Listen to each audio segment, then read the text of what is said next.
Hello. So now the topic that we are discussing is pests of silkworm and byproducts of sericulture.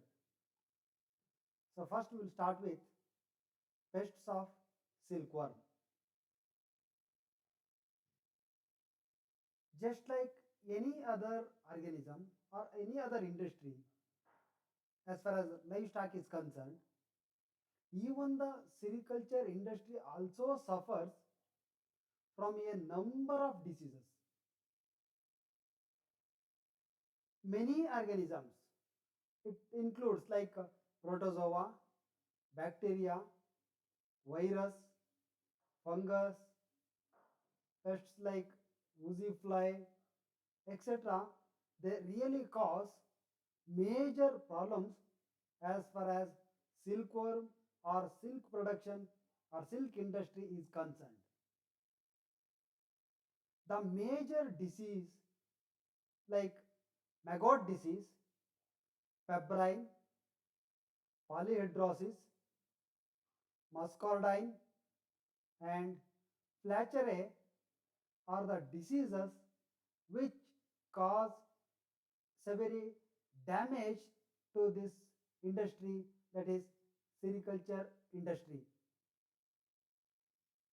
We will discuss one by one now.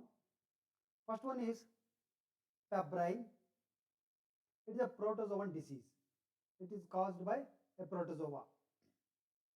This is one of the worst disease in sericulture industry for silkworms.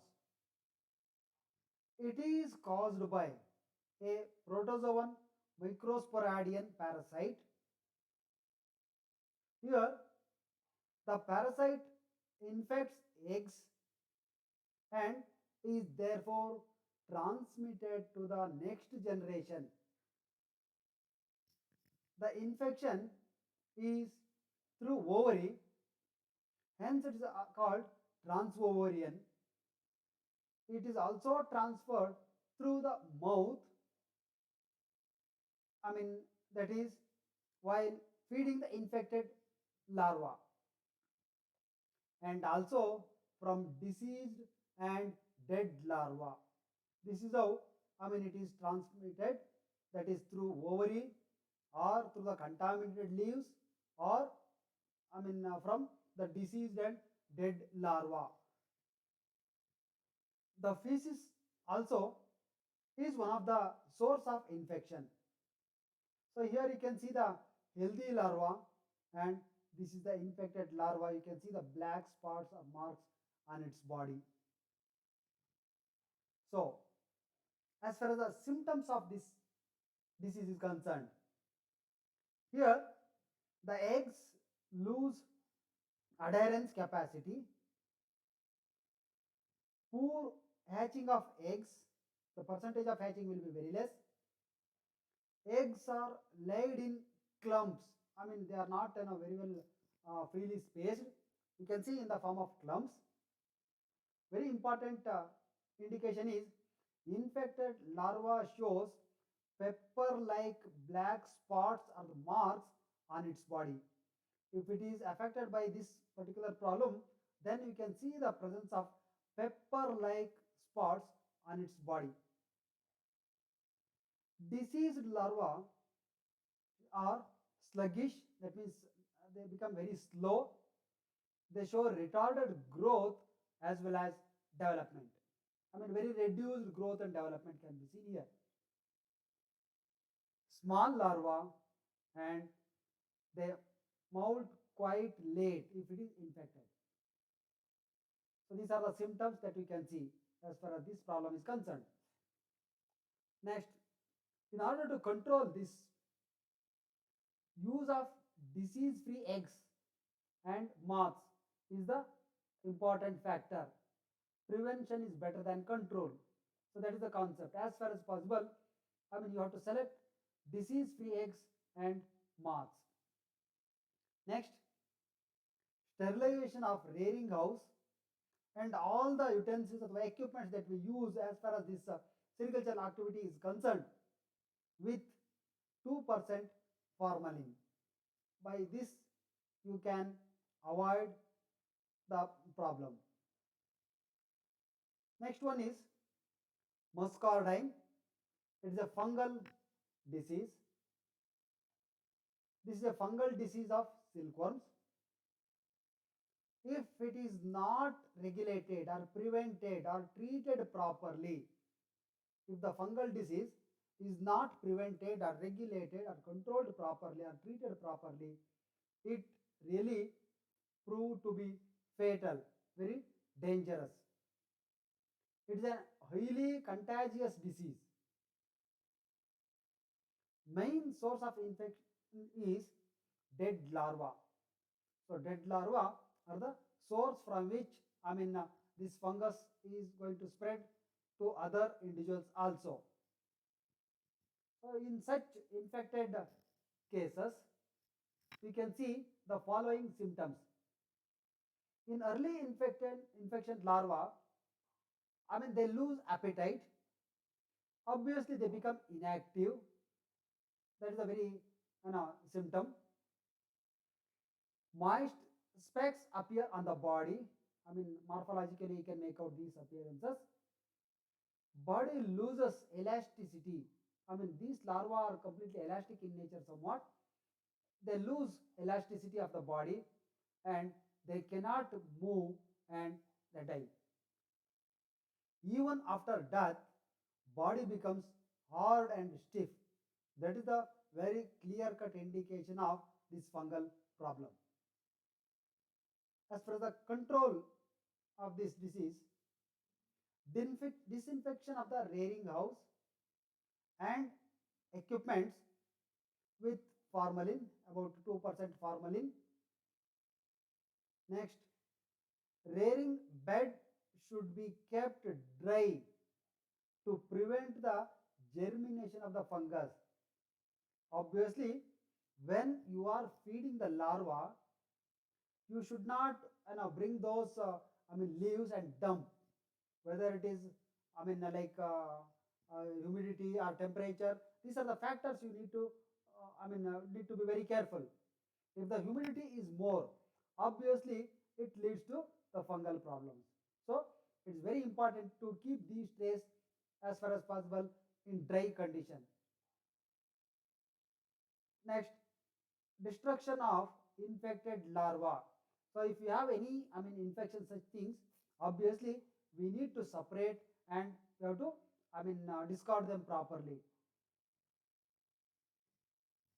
Next disease is Flachearia. It's a bacterial problem or bacterial disease, or it is associated with the bacteria. The term Flachearia refers to flaccid condition of the body or flaccid condition of the larva. Flachearia refers to flaccid. So that means body it becomes soft and loose. Body becomes soft and loose. That condition is called flaccid. Hence, this is called Flachearia. The infection is mainly due to consumption of infected or contaminated leaves. That is why you can see everywhere, while providing the leaves or the food, we have to be very careful. So if you provide the contaminated leaves, then obviously it is very difficult as far as the management of silkworm is concerned. So here also the problem is mainly because of consumption of contaminated or infected leaves. In this case, larva becomes motionless, lethargic, it is not able to move. Okay, body becomes soft, they gradually stop feeding.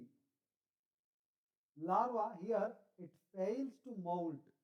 It will not be able to move on to the next stage. So it will fail to move.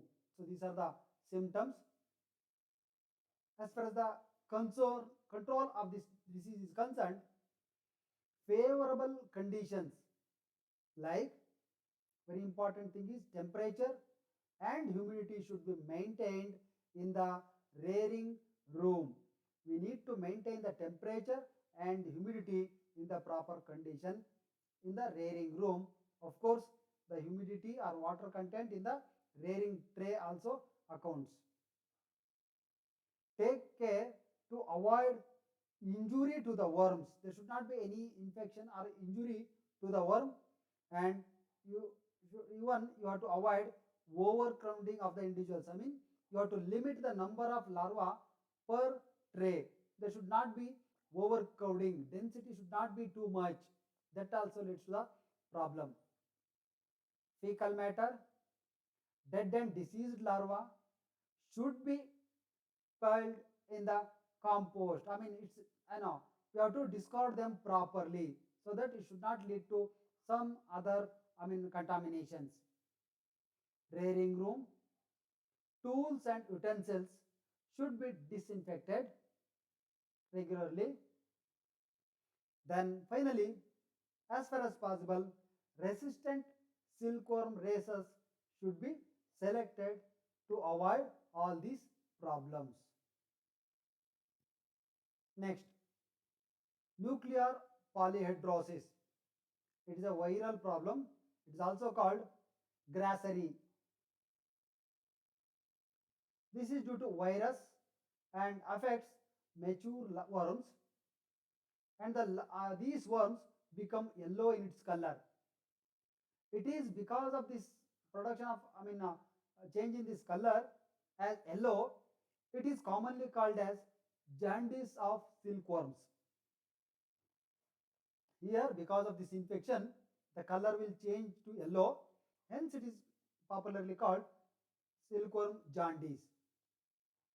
Infection occurs through the mouth of the larva, the wounds of skin, and induction under extremely adverse environmental conditions. Overall, we can say the stressful condition. I mean, uh, I mean, uh, the stressful conditions may be due to temperature, humidity, or increased density, etc. So these induce the problems like the infection of virus, etc. In addition to the contamination from other means. Here, the milky white fluid which is released by the Grasseria larva, that infected larva, contaminated silkworm rearing houses. Basically, it is going to spread from the, fluid which is secreted by these larvae, contaminated silkworm rearing houses, and appliances are the main source of infection of this Grasseria. Symptoms of Grasseria. Larva infected with this virus becomes inactive and loses appetite. Skin becomes thin and fragile. Gradually, body swell up with loose skin. You can make out these changes clearly. Then control measures. Here, the rearing tools and utensils, that you are using in that rearing room should be disinfected properly. As far as possible, fresh air should be circulated in the rearing house. Air should be circulated in the rearing house. Provide fresh and healthy mulberry leaves. Good quality leaves are very important for feeding purpose. Dead and infected larvae should be removed immediately, and then it needs disinfection. Then finally, maintain proper environmental conditions like temperature, humidity, etc. in the rearing rooms. So by following all these things, as far as possible, first thing is prevention is better. Avoid contaminated seeds, contaminated larvae, etc. Then maintain the temperature, humidity, etc. Provide better or leaves without any infection. Almost you can avoid the problems. Then comes one more major problem, that is from what is called oozy fly. So this oozy fly is a major threat in sericulture industry. It causes about 10 to 15% damage to the silkworms. So this oozy fly adult is, you can see here, it is blackish gray in color with 4 prominent longitudinal lines on the thorax. On the thoracic region, you can see 4 no, lines in the thoracic region, longitudinal lines in the thoracic region. So that's the indication of this, fly. Here the female oozy fly enters into the rearing house, settles on the silkworm body for laying the eggs. That means once it enters, it will sit on the body of the larva and it will lay the eggs on the body of the larva. That is 1 or 2 eggs on each silkworm larva in intersegmental region. It will lay the eggs on the body of the larva, either 1 or 2 eggs in the intersegmental regions of the larva. So within about 2 to 3 days, these oozy fly eggs hatches into maggots. Gradually, these maggots enter inside the larva by making small holes in the body of the worm, and gradually they feed on the internal content of the larva. So this is the effect. So obviously it is very very important to control oozy fly. There are different methods. Exclusion method, provide wire mesh or any control measure. So you have to avoid the entry of these flies into the rearing tray. For that you can use wire mesh or nylon net on all windows and doors. So just like mosquito net, you have to avoid the entry of these flies into the rearing tray by using some nets. Second thing is cracks and crevices should be sealed. So this is a rearing room. If there are any other spaces other than doors and windows, any such entries should be sealed properly, so that you should not enter into the rearing room. Place oozy fly traps inside the rearing house. You can keep some insect traps inside the rearing tray to trap oozy fly emerging inside. For example, if already these insects are there, if already larvae are there, even you need to completely eradicate all those things. For that you have to keep some traps to attract and kill them. Finally, we also have one more method. It's called biological control. That is control of other insects or parasites using some other animals. It's called biological control. Release Mesolinx thymus, a pupal parasitoid of the oozy fly, inside the rearing house. So by using this organism, you can control the oozy fly. First you have to avoid. Second thing is, if any oozy flies are inside, you have to trap them. Then finally, you can also go for biological control also. So these are the different problems or diseases as far as silkworm is concerned. Then we'll come to the next topic, that is byproducts of silk industry. So from this industry, there are many useful byproducts that we will get. We will see one by one. So after the removal of the silk filament, once you collect the silk filament, by reeling from the cocoon, the remaining or the left out part of the pupal covering, that sac-like structure, is used for the manufacture of garlands. Once you take out all the thread, you will that shell will remain. That is used in the manufacture of garlands. Garlands are manufactured out of these shells in Chanpatna and Bangalore area. That is the one of the byproduct. as a garland. Next, oil extracted from the dead pupae. So once the pupa is dead, you can extract the oil from that. That is useful in soap industry. After the extraction of the oil, the remaining cake, once you squeeze and extract the oil from the dead pupae, the remaining cake is used for as a source of food in poultry industry. I mean, as a source of protein in poultry industry. The fecal matter of the silkworm are used in the extraction of vitamin E and vitamin K. The fecal matter of silkworms are used in the production of biogas, of course, along with the cattle or cow dung.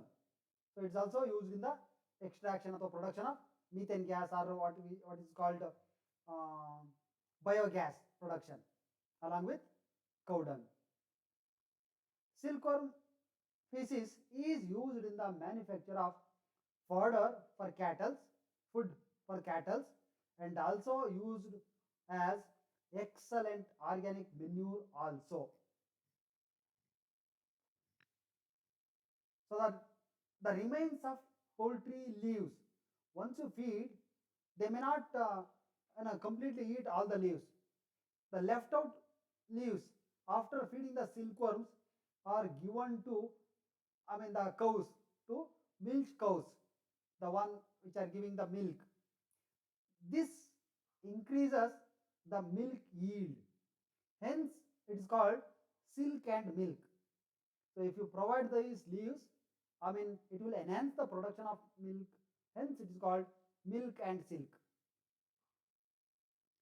The branches of mulberry tree are used for the manufacture of farm tools. We use so many tools in agricultural purposes. So for making those tools, this huge, there's the wood of this mulberry, the branches are useful. Superior paper can also be manufactured from the wood or the stem of the mulberry plant. And one more thing is, these mulberry fruits are edible. We can eat them. They are tasty. And they can also be used for making wine also. Mulberry stems are used as firewood. Finally, you can use it as a source of firewood. Stems of mature mulberry trees are used in the preparation of cricket bat also, because these material should not crack, or we should not you know uh, have any cracks, or they should not damage while handling, etc. For that purpose, it is very useful in making the agricultural tools and cricket bat, etc. The weight also matters in this case. Leaves, stems, and roots of mulberry are even have the medicinal value also. So these are all the byproducts of silk industry. So to conclude, sericulture industry suffers from various diseases. It may be from protozoa, bacteria, virus, fungus, oozy fly, etc. These are the major problems. The maggot disease, febrile, nuclear polyhedrosis, muscardine, Flachery are the main diseases of this industry. So as far as the byproducts are concerned, so it's, in addition to getting the silk, there are so many byproducts of this industry. It includes garlands. Oil extracted from the pupae is useful in soap industry. The remaining cake after extraction of the oil is useful in poultry industry as a source of feed. Fecal matter is rich in vitamin A, vitamin E and K. The fecal matter is useful in production of biogas. It is used in making the farm tools. Fruits are edible, and it is used as firewood also. Hence, Silk industry has got so many byproducts also. Thank you.